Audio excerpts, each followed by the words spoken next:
Inside! Bonjour à tous et bienvenue sur le plateau de RGTV dans notre nouvel épisode d'Inside où aujourd'hui nous allons parler de la santé mentale du jeune chrétien ou serviteur de Dieu. Est-ce un mythe ou une réalité qui devrait être prise sérieusement en considération dans nos églises locales? Alors restez connectés parce que nous allons décortiquer ce sujet avec nos invités. Mais avant cela, rassurez-vous de vous abonner sur notre chaîne YouTube et rassurez-vous que la cloche de notification est activée de sorte à ne rater aucun nouvel épisode qui sera publié dans les jours à venir. Restez connectés.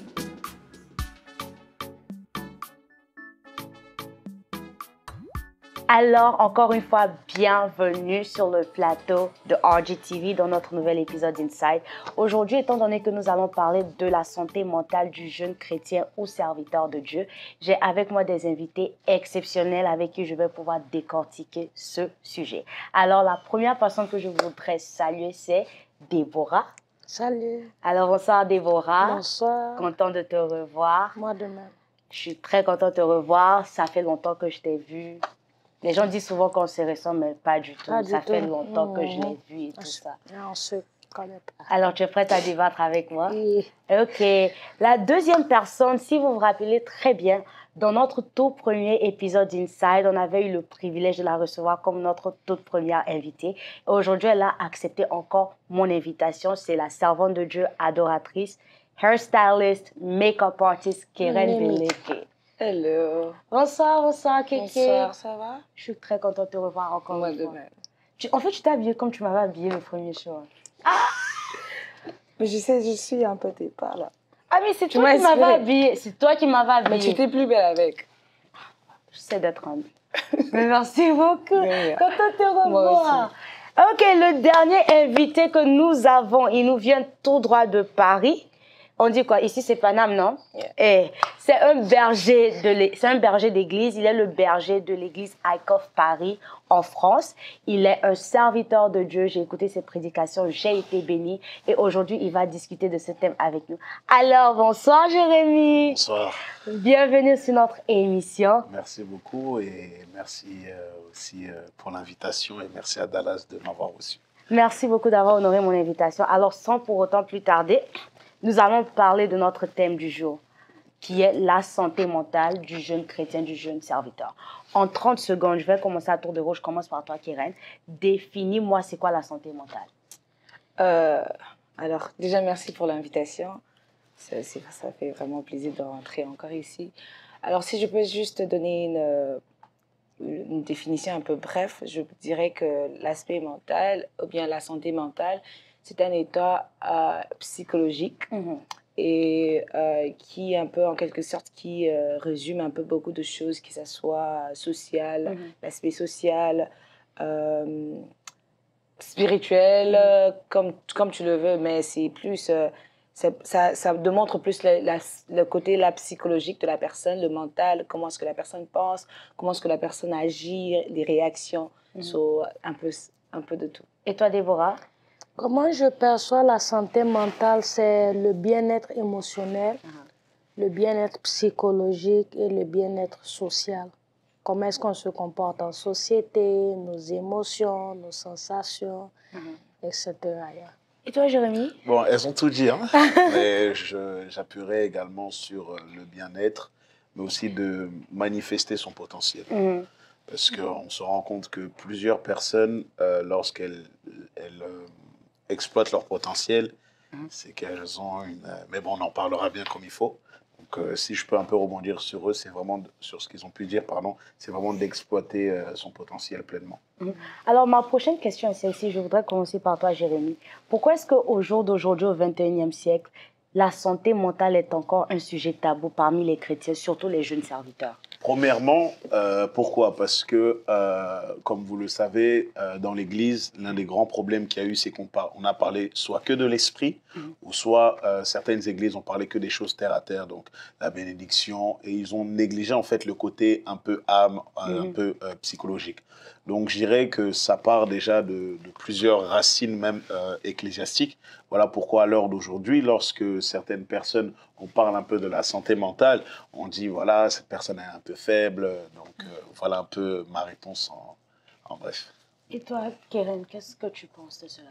Comme il vient de dire, je pense que c'est plus... dans nos jours, on a un peu trop spiritualisé toutes choses, si je peux dire ça comme ça. Il y a des choses qui... moi, je me dis toujours que l'aspect physique ou bien humain, si je peux dire, je peux utiliser cette phrase-là, c'est aussi important que l'aspect spirituel. Parce que si on peut... Parce qu'on est en train de parler surtout dans les jeunes, comment est-ce que ça affecte les jeunes chrétiens, serviteurs et tout ce qui va avec. Alors, je dirais que si je peux un peu essayer de me baser un peu plus dans la Bible. Je peux dire que moi, je donne toujours de l'importance à l'aspect physique et l'aspect humain. Pourquoi? Même, tu verras même que quand, par exemple, je vais utiliser l'exemple de Jésus. Quand Jésus est venu sur terre, il n'est pas venu comme esprit.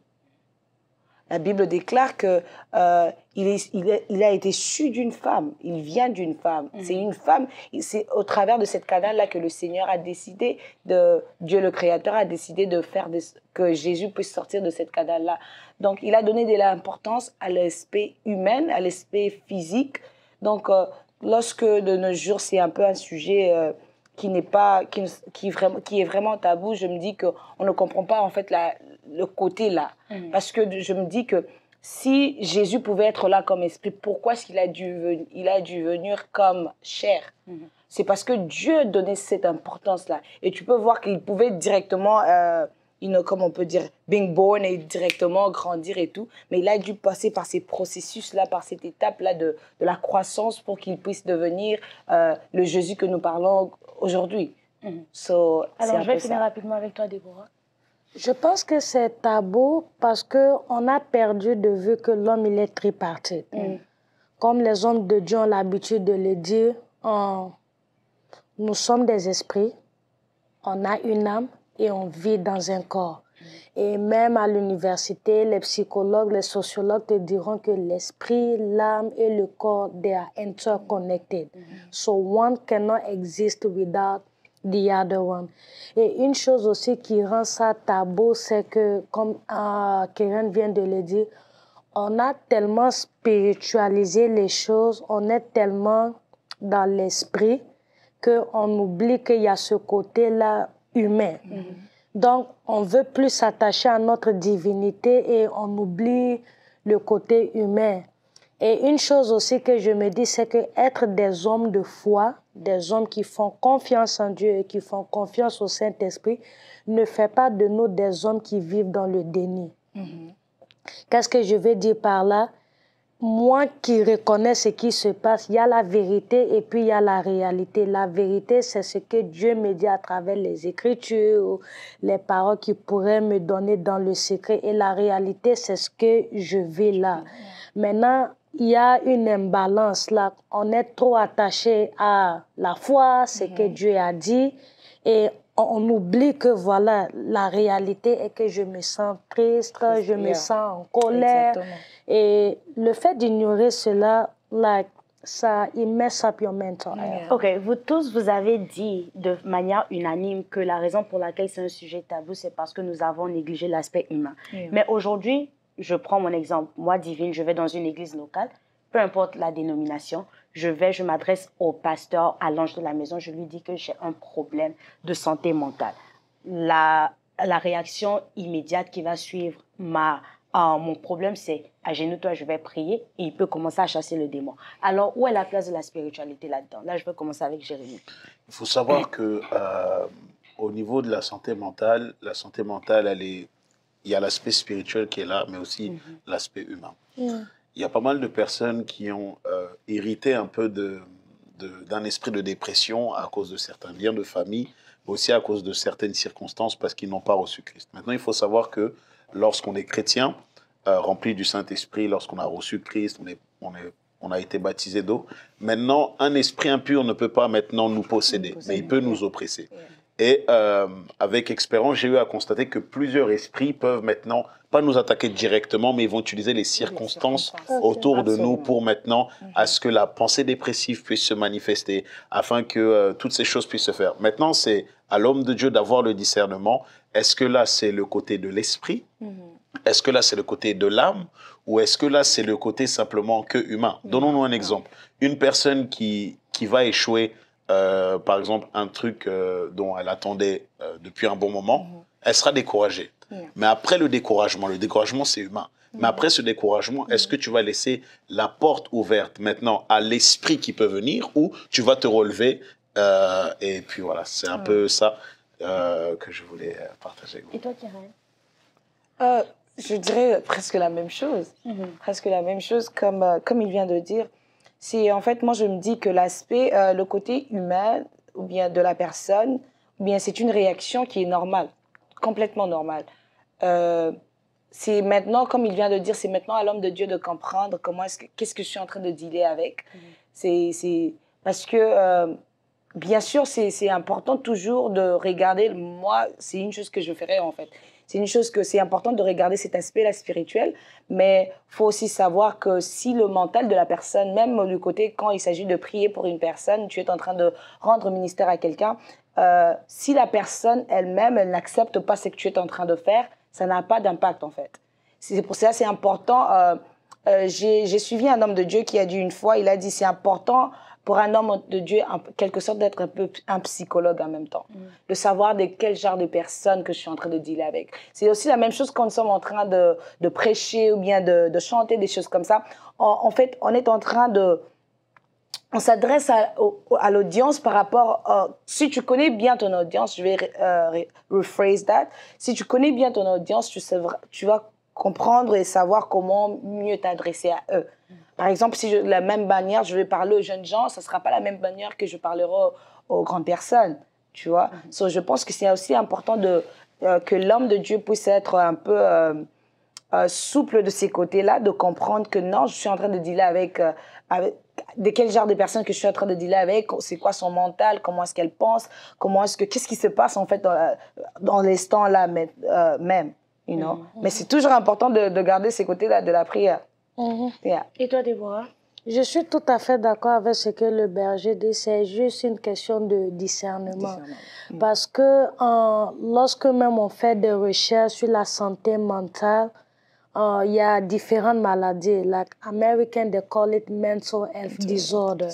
Et in what they call mental health disorder, il y a ce qu'on appelle anxiety, schizophrénie, bipolar, et stuff like that. Donc, c'est à l'homme de Dieu de savoir, OK, dans ce cas-là, est-ce que c'est un lien de famille? Dans ce cas-là, est-ce que c'est une circonstance, peut-être la perte d'un être cher, la perte d'un travail, ou bien est-ce que c'est une maladie?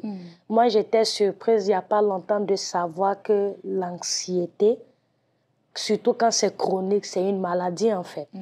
Donc, au-delà de la prière, l'homme de Dieu peut prier, mais c'est quelque chose aussi, quelqu'un peut prendre des médicaments and be relieved. So, je pense que c'est juste une question de discernement. Donc, alors, pour les personnes qui me suivent, si je comprends bien, le sentiment initial n'est pas le problème, mais c'est l'action qui vient après le sentiment. C'est ça qui cause le problème. Et si je peux me permettre, comme la sœur Déborah a eu à le dire, souvent il y a certains traumatismes qui sont au travers d'une personne dont la personne a eu à subir. Par exemple, moi j'ai eu à traiter des cas où certaines personnes n'ont pas forcément grandi avec leur père. Et lorsqu'elles sont peut-être, elles s'agissent d'une certaine manière, on se dit, mais peut-être la personne, elle est un peu faux-folle. En fait, c'est pas forcément elle le problème. C'est juste à cause d'un traumatisme qu'elle a eu à avoir lorsqu'elle était petite, qu'elle a la peur de l'abandon. Elle a maintenant, on va dire un peu ce rejet qui peut être là. C'est vrai qu'il y a la partie spirituelle qui est là, mais il y a certains traumatismes qui peuvent être initiés, qui peuvent être présents dans la vie d'une personne. Même des fois, à l'église, on peut avoir des comportements d'une certaine personne. Là, directement, si on n'est pas spirituel, on va se dire, voilà, là, c'est un démon. Mais des fois, c'est juste, en fait, parce que l'homme de Dieu a peut-être agi d'une certaine manière et là, ça reflétait des plaies qui n'étaient pas fermées. D'où maintenant l'importance de régler les blessures intérieures. Et si je peux me permettre pour anticiper un peu, plusieurs personnes rentrent dans les services de l'Église sans forcément être restaurées émotionnellement parlant. J'ai vu des cas, et j'en ai vu aussi avec d'autres hommes de Dieu, plusieurs personnes ont eu des problèmes émotionnellement, ils servent à l'église, tout se passe bien, mais dès qu'il y a une épreuve, ils abandonnent tout. Pourquoi? Quand on regarde, c'est parce qu'il y a eu un traumatisme qui était présent lorsqu'ils étaient plus jeunes, et maintenant, ça est sujet de scandale, sujet de plein de choses. Je peux même vous dire une vérité, plusieurs scandales qu'il y a même dans l'église sont dus à certains traumatismes. Wow.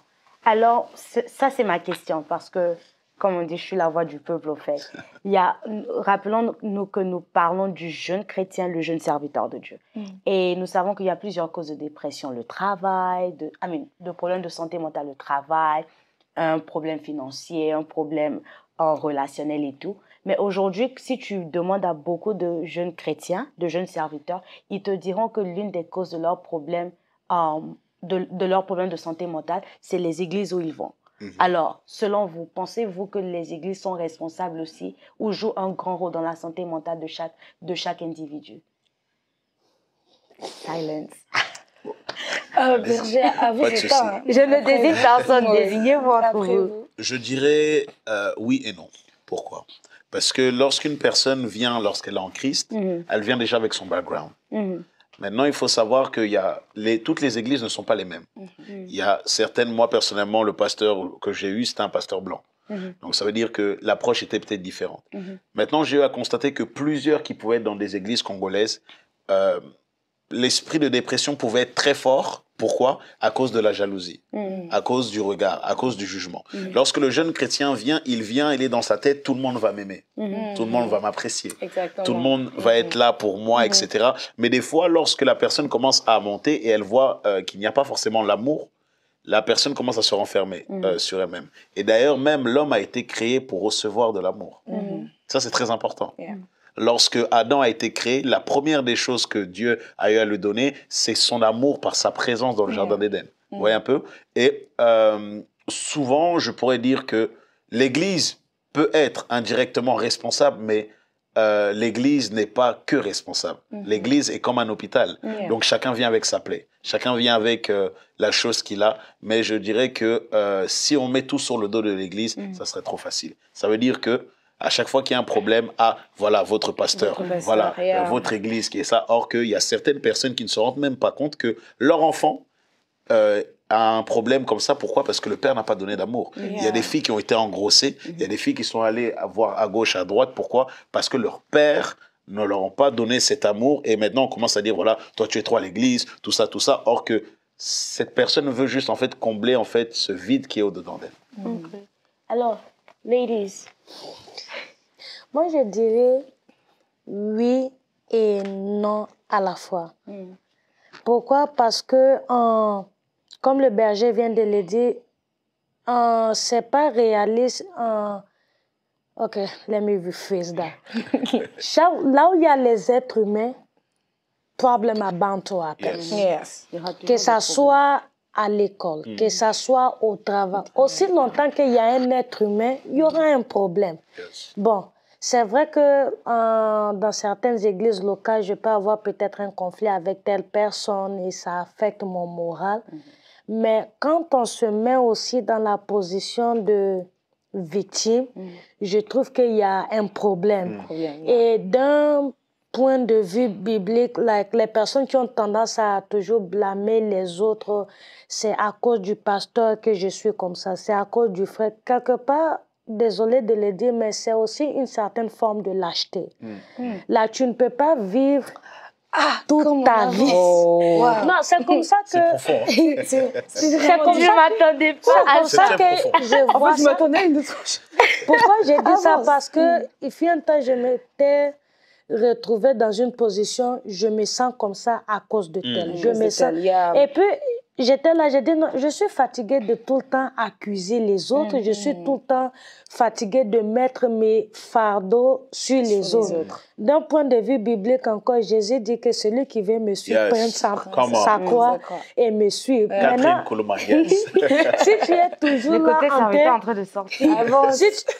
Autant pour moi, si tu es toujours là en train de blâmer les autres, quelque part, tu n'es pas responsable de ta marche chrétienne. Et le début de la guérison, c'est la prise de conscience. Commencer par admettre que je suis malade, ne pas être dans le déni de ses sentiments. On nous apprend à avoir confiance en Dieu, à avoir la foi en Dieu, mais on ne nous apprend pas à acknowledge our feelings. On est humain. Il arrive que je suis fâchée, il arrive que je suis énervée, il arrive que je suis triste. Maintenant, comme on nous enseigne at school, the problem is not what you feel, but are you gonna act upon what you feel? Qu'est-ce que tu vas faire pour ça? C'est ça. Wow. Très profond. Et toi, Kéké? Non, en tout cas, vraiment, c'est comme si tu as pris des mots, quoi. Oh là là. Comment? Qu'est-ce que je peux dire? Pour ajouter sur ce qu'elle vient de dire, ce que le berger vient de dire, c'est vraiment important de savoir, de ne pas trop, comme elle a dit, de ne pas blâmer les autres. Ou bien de ne pas toujours pointer du doigt. Parce que quand tu te focalises, quand tu pointes du doigt, il y a 3 doigts qui te reviennent, en fait. Tu vois, moi, je pense que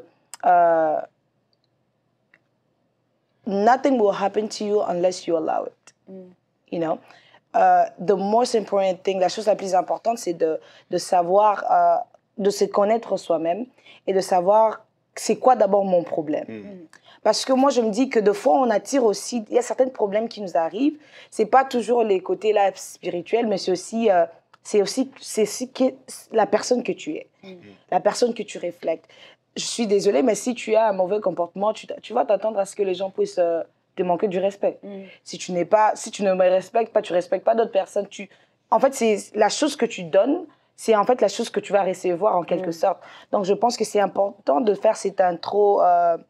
Introspection. Introspection, you know, de savoir en fait c'est quoi le problème. C'est pas toujours de blâmer l'église, parce que l'église, bien sûr, l'église c'est un endroit où on vient, c'est comme l'hôpital, il vient de le dire, mais moi je me dis qu'à l'hôpital, quand tu viens à l'hôpital, tu viens chercher ta guérison en quelque sorte, tu viens chercher à ce que tu puisses mieux te sentir.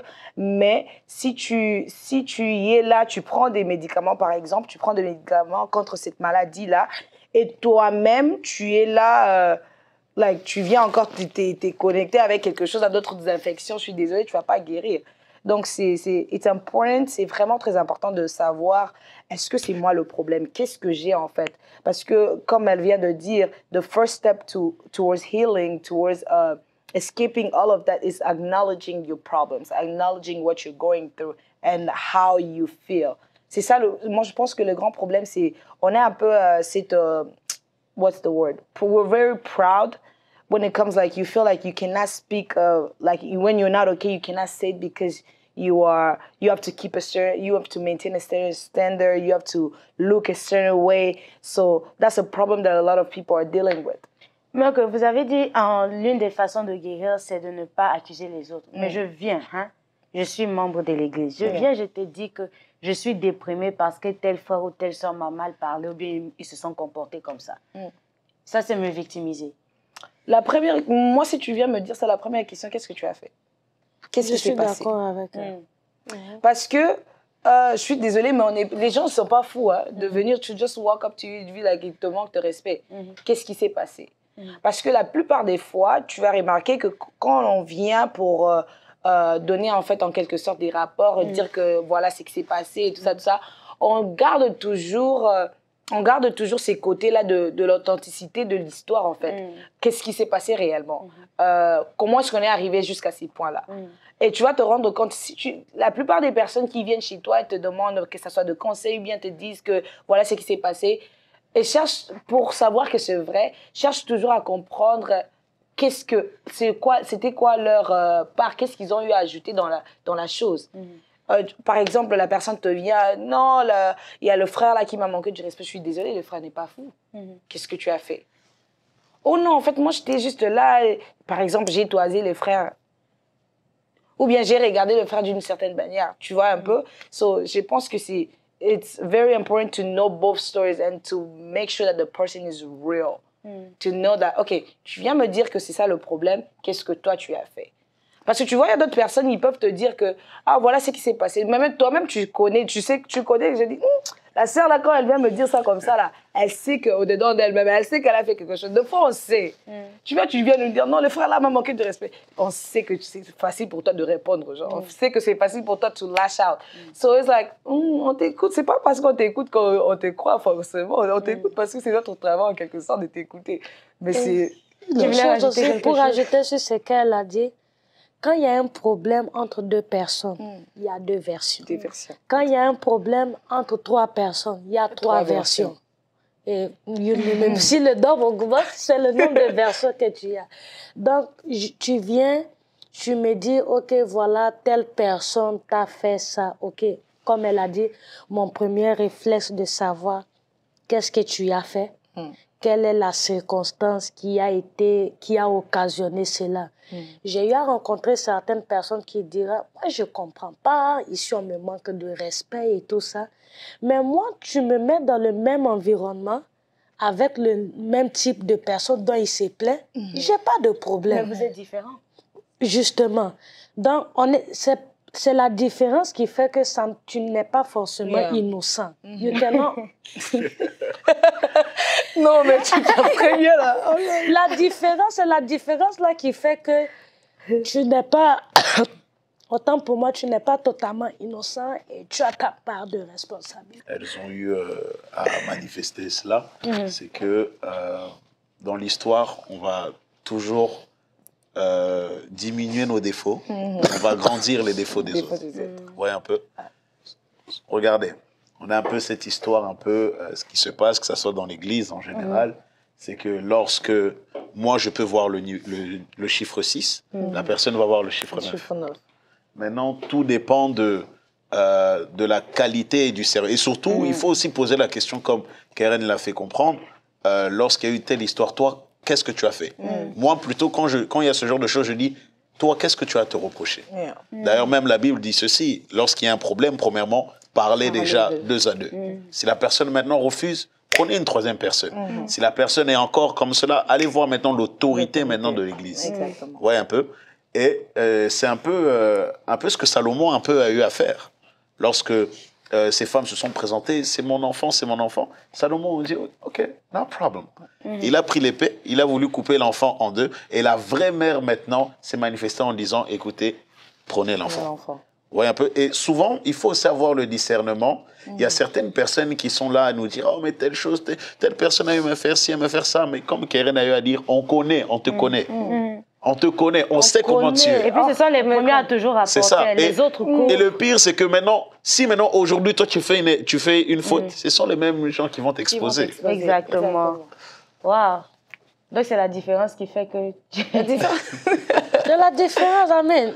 Moi, j'ai dit souvent dans mes conversations avec ma soeur, la nature humaine, elle est corrompue. Donc, peu importe le mal qu'on peut te faire, on n'est jamais totalement innocent. Just because of the human nature. La nature humaine, il y a la tendance à être sur la défensive quand on n'aime pas quelque chose, la tendance à mal répondre et tout ça. Et il faut savoir aussi, comme ils viennent de le dire, il y a certaines personnes, quand ils viennent se confier à toi, telle personne m'a dit, en soi, c'est pas une confidence, c'est une forme d'accusation en fait, masquée, parce que il sait que ok, je vais lui raconter ça d'une certaine manière, elle va sûrement parler à telle personne et la personne va aller rapporter ça à la personne parce que moi j'ai pas nécessairement le courage d'affronter la personne qui m'a fait du mal. Et comme elle a dit, si on te connaît, bon, par courtoisie, on va t'écouter, mais l'idole, je sais que c'est un esprit d'accusation derrière, so I will not bother. Ok, ça c'est vraiment un point qu'on doit continuer parce que ça, j'ai vraiment aimé ça.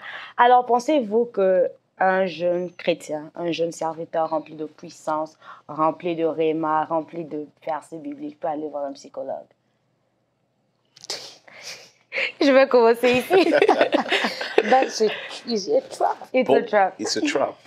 Donc, mais pourquoi alors encourager les gens à étudier la psychologie? Je pense que oui, parce que on peut être loin, rempli du Saint-Esprit, faire tomber les gens. Être l'homme de la montagne. Être l'homme des powerful men.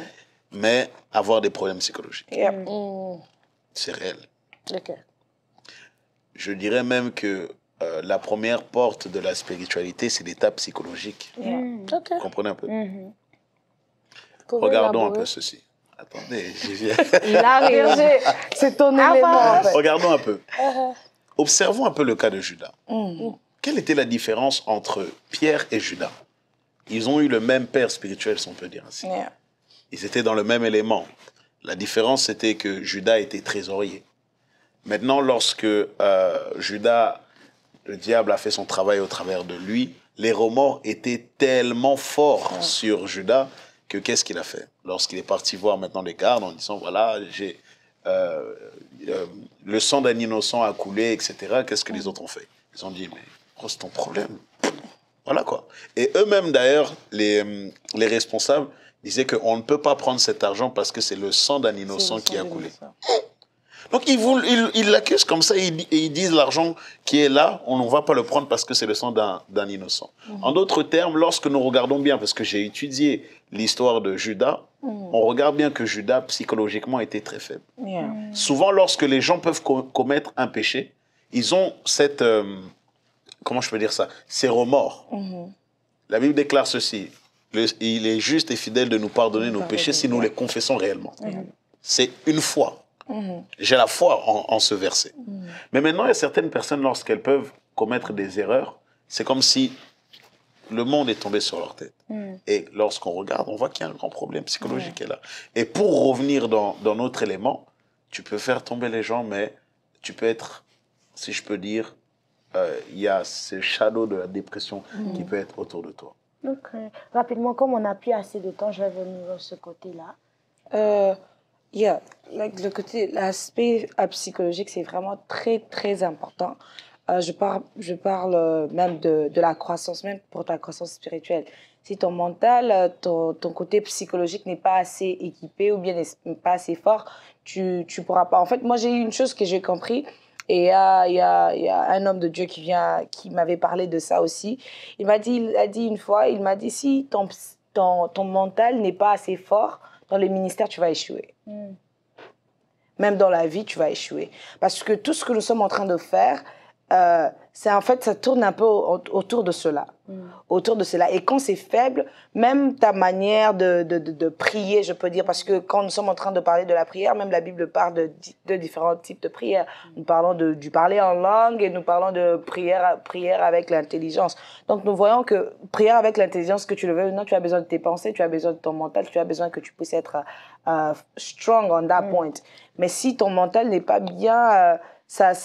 tu peux être puissant parce qu'il y a des hommes de Dieu, serviteurs de Dieu. Moi-même, j'ai l'expérimenté que de fois, tu finis le culte comme ça, c'était pas au fond tout ce que tu veux, mais tu rentres à la maison, tu es déprimé, tu te poses des questions, est-ce que j'ai bien fait ou bien tu sais qu'il y a cet aspect-là spirituel, que c'est Dieu qui contrôle toutes choses, mais il y a toujours ces côtés-là psychologiques qui t'est fait un peu, qui est tellement faible. C'est pour ça que c'est toujours important quand tu te retrouves dans ces genres de situations, c'est toujours important de demander au Saint-Esprit, because even the Bible says that he renews our mind every single day. So when he renews our mind, he's renewing not just the way you think, is every aspect, every psychological aspect, mental aspect, he's renewing it as well.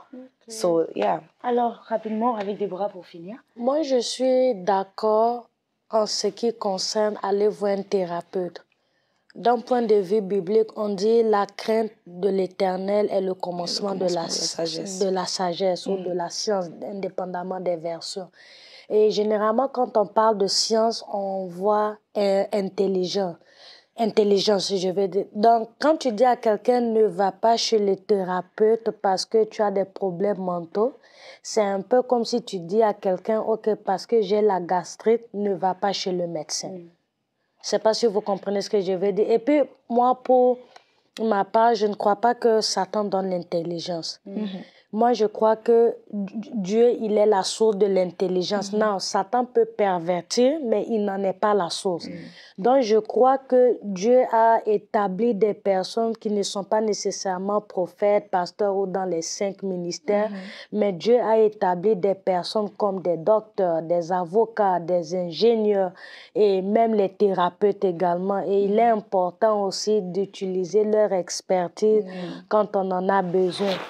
Moi, c'est quelque chose que j'ai eu à expérimenter. Il y a certains problèmes que j'ai eu, j'allais spiritualiser tout, mais je me suis rendu compte que c'était un problème de changer ma façon de voir les choses, ne pas me focaliser sur ce qui ne va pas. Et ça ne nécessite pas nécessairement qu'on t'impose les mains. Le therapist can do the trick. Alors, rapidement, étant donné que nous sommes à la fin, j'aimerais qu'en 10 secondes, vous puissiez juste donner un mot de la fin. Alors, je commence par toi, comme tu avais la parole. Un mot de la fin. En ce qui concerne Ce dont on a parlé, un conseil, un encouragement. l'encouragement que j'aimerais donner, c'est en ce qui concerne la santé mentale de un, il faut pas être dans le déni.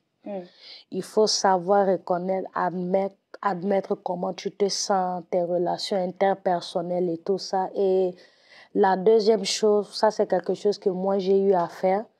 Moi j'ai eu à commencer par l'aspect spirituel. Parce que tu entends beaucoup d'hommes de Dieu dire que si tu arrives à vaincre dans l'esprit, tu sauras vaincre facilement dans le naturel. Donc, une fois que tu commences dans le spirituel, you will be able to catch up in the physical. Dieu pourra te mettre à cœur, ok, va voir un thérapeute, ou bien parle à telle sœur, ou bien shift ta façon de voir les choses. Donc, c'est ça, admettre le problème qu'on a, commencer par la prière et chercher des solutions dans la vie pratique. Ok, et toi, Thierry? Et mot de la fin, je dirais que c'est vraiment important de toujours acknowledge, si je peux dire, acknowledge ce côté-là psychologique, ce côté-là mental, parce que tout commence par là. Oui, il y a ces côtés-là spirituels, mais si ton mental n'est pas fort, ton spirituel sera faible. Et il faut essayer dans la vie, juste en général, faut avoir cette balance-là entre ce qui est spirituel et ce qui est physique, qui inclut le mental et tout. Et c'est important quand tu te sens que tu arrives à un point où tu deviens faible, parce que la Bible déclare que le fort soutenait le faible. Donc, quand tu te sens faible dans certains domaines, surtout mentalement, c'est important de demander de l'aide. Demander de l'aide, d'aller voir un psychiatre, d'aller voir ton pasteur, ton mentor, quelqu'un qui peut te soutenir dans ce moment-là de faiblesse. Donc, c'est vraiment important. C'est ce que je Alors, last but not least. Et pour ma part, bon, elles ont déjà tout dit. Moi, je donnerais certaines clés pour vaincre cela. Vous savez, souvent dans le ministère, on est tellement dans une pression, même dans la vie de tous les jours. Sors, détends-toi, va au cinéma, fais du karting, amuse-toi. Parce que souvent, l'homme réagit à ce qu'il ressent autour de lui. Lorsqu'un homme est content, lorsqu'un homme vit sa best life, mentalement, il sera plus fort.